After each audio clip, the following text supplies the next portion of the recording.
Good morning. This is an article from The Guardian.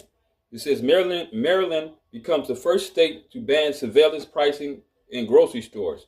It says critics say Maryland's new law banning rapidly change products costs based on consumer data is is data is full of caveats, meaning cautions. Beware.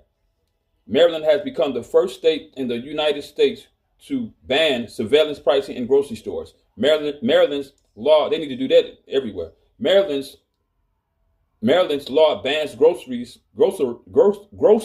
and third-party delivery services from using a person's personal data to set higher prices. Wow.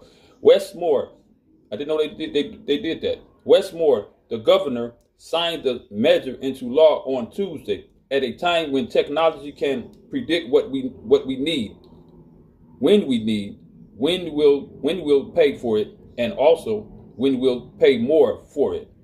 And at a time when we're watching how big companies are then using these analysis and analytics against us to make record profits, making a lot of money for the companies. Maryland is not just pushing back, Maryland is pushing forward because we are going to protect our people, Moore said at the bill signing ceremony. Continuing on, when engaging in surveillance pricing, stores rapidly change the cost of product based on consumer data, including their location, internet search history, and demographics. That means buyers are paying different prices for the same item purchased around the same time. Critics of this method, also known as dynamic pricing, say that in doing so, businesses are effectively charging each person the most that they're willing to pay.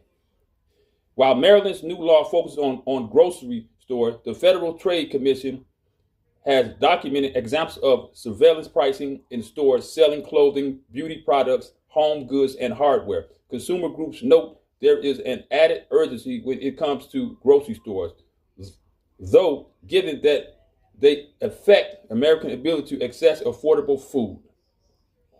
Bills being considered in Colorado, California, Massachusetts, Illinois, and New Jersey may likewise regulate surveillance pricing. The U.S. federal government has weighed in as well. The Federal Trade Commission under the Biden administration opened an investigation into these pricing practices and published initial findings from a study last January that found companies use an expansive range of personal data. All right, thank you. Like, share, and subscribe. This is bogus, man. They